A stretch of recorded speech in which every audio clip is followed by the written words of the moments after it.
അപ്പോൾ പുതിയൊരു വീഡിയോയിലേക്ക് എല്ലാവർക്കും ഒരിക്കൽ കൂടി സ്വാഗതം. അപ്പോൾ ഇന്നത്തെ നമ്മുടെ വീഡിയോ വീട്ടമ്മമാർക്കൊക്കെ ഉപയോഗപ്രദമാകുന്ന 1-2 ടിപ്സുമായിട്ടാണ് വന്നിരിക്കുന്നത്.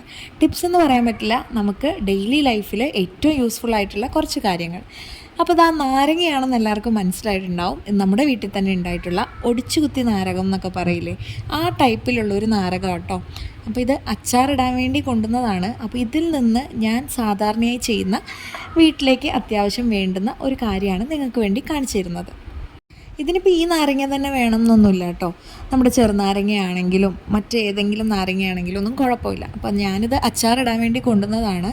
അപ്പോൾ ഇതിൽ നിന്ന് കൂടുതൽ സർപ്രൈസ് ഒന്നുമില്ലാതെ കാര്യം പറയാം. ഒന്നാമതായിട്ട് നമ്മുടെ കിച്ചണൊക്കെ, അതായത് കിച്ചൺ സ്ലാബ്, സ്റ്റൗവ്, കിച്ചൻ്റെ വാള്, അതുപോലെ തന്നെ നമ്മുടെ ഡൈനിങ് ടേബിൾ, ഇവിടെയൊക്കെയാണല്ലോ നമ്മൾ കുക്കിങ്ങും ഭക്ഷണം കഴിക്കുന്ന ഏരിയയിലൊക്കെ ഒരു ഫുഡിൻ്റെ സ്മെല്ല് എപ്പോഴും ഉണ്ടാവും. അപ്പോൾ അതില്ലാതാക്കാൻ വേണ്ടിയിട്ട് നമുക്ക് തയ്യാറാക്കാൻ പറ്റുന്ന നല്ലൊരു ലിക്വിഡ് സൊല്യൂഷൻ. അതുപോലെ തന്നെ നമ്മുടെ പാത്രം കഴുകാൻ വേണ്ടിയിട്ടുള്ള ഒരു ഡിഷ് വാഷ് ലിക്വിഡ്. ഇത് രണ്ടുമാണ് ഇന്ന് നമ്മൾ പ്രിപ്പയർ ചെയ്യുന്നത്. അപ്പോൾ ഈ നാരങ്ങയുടെ തൊലി കൊണ്ടാണ് ഇതെല്ലാം ചെയ്യുന്നത് കേട്ടോ. അപ്പോൾ ഞാൻ നാരങ്ങയുടെ തൊലി എടുത്തു, അതിലേക്ക് 1 കപ്പ് വെള്ളം, അതായത് 1/2 ലിറ്റർ വെള്ളത്തോളം ഉണ്ട്. നാരങ്ങയുടെ അളവ് നിങ്ങൾ കണ്ടല്ലോ, അത്രയും നാരങ്ങ ഉള്ളത് കൊണ്ടാണ് ഞാൻ 1/2 ലിറ്റർ വെള്ളം ഇതിനകത്ത് ഒഴിച്ചു കൊടുത്തിരിക്കുന്നത്. ഇനി നമ്മൾ എന്തെന്ന് വെച്ചാൽ ഈ നാരങ്ങ നന്നായിട്ട്, നാരങ്ങയല്ല, തൊലി നന്നായിട്ട് വെന്തെടുക്കും. നന്നായിട്ട് വെന്ത് ഒരു ലേശം ഒന്ന് പറ്റി വരുന്ന പരുവാകുമ്പോഴത്തേക്ക് സ്റ്റൗ ഓഫ് ചെയ്യും. ചൂട് പോയതിന് ശേഷം ഞാൻ എന്താ ചെയ്യുക വെച്ച് കഴിഞ്ഞാൽ ഇതെൻ്റെ സ്പ്രേ ബോട്ടിലിനകത്ത് ഒഴിച്ചു വയ്ക്കും.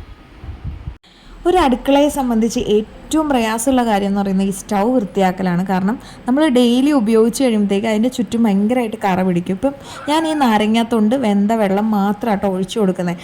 വേണമെങ്കിൽ ഒരു ഇച്ചിരി ലിക്വിഡ് സോപ്പും കൂടി ഉറ്റിച്ചിട്ട് നമുക്ക് തുടയ്ക്കാം. ഒന്നും ചെയ്യേണ്ട, സ്ക്രബ് ചെയ്യുകയോ ഉരച്ച് വൃത്തിയാക്കാനോ ഒന്നും നിൽക്കേണ്ട. ഒരു 5 മിനിറ്റ് അങ്ങനെ തന്നെ ഇട്ടതിന് ശേഷം നല്ല തുണി വെള്ളത്തിൽ മുക്കി ഒന്ന് വലിച്ച് തുടച്ചെടുത്താൽ മതി. പെട്ടെന്ന് തന്നെ ഇത് നല്ല ക്ലിയർ ആവും. നല്ല തിളക്കാണ്, നല്ല സ്മെല്ലാണ്, ഒരു നാരങ്ങയുടെ മണമാണ്. അപ്പോൾ അടുക്കളയിലുള്ള ആ ഒരു നമ്മൾ കുക്ക് ചെയ്ത മണമൊക്കെ ഉണ്ടെങ്കിൽ അത് പോകാനും ഇത് ഭയങ്കര സൂപ്പറാട്ടോ.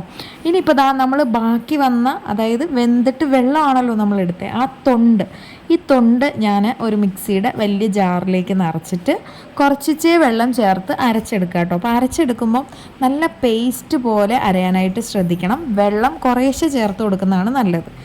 ഇതിപ്പം തൊണ്ട് നല്ലതുപോലെ പേസ്റ്റ് പോലെ അരഞ്ഞിട്ടുണ്ട് കേട്ടോ. ഇനിയാണ് നമ്മൾ ഇതിലേക്ക് 2 ഇൻഗ്രീഡിയൻസ് കൂടെ ചേർത്ത് കൊടുക്കുന്നത്.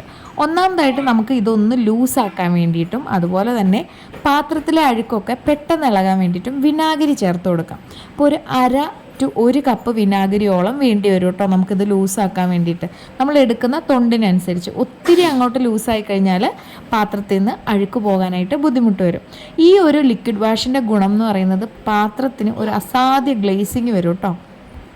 ഞാനൊരു കാര്യം ഉറപ്പ് പറയാം, ഈ ലിക്വിഡ് ഇട്ട് നിങ്ങൾ പാത്രം കഴുകി ശീലിച്ച് കഴിഞ്ഞ് കഴിഞ്ഞാൽ പിന്നെ വേറെ ഏത് ലിക്വിഡ് ഇട്ടാലും നമുക്ക് ആ ഒരു കംഫർട്ട് കിട്ടില്ല.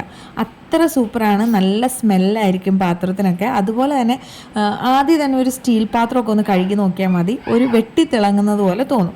അപ്പോൾ ഞാൻ വിനാഗിരി ഒഴിച്ച് ചെറുതായിട്ടൊന്ന് ലൂസാക്കിയിട്ടുണ്ട്.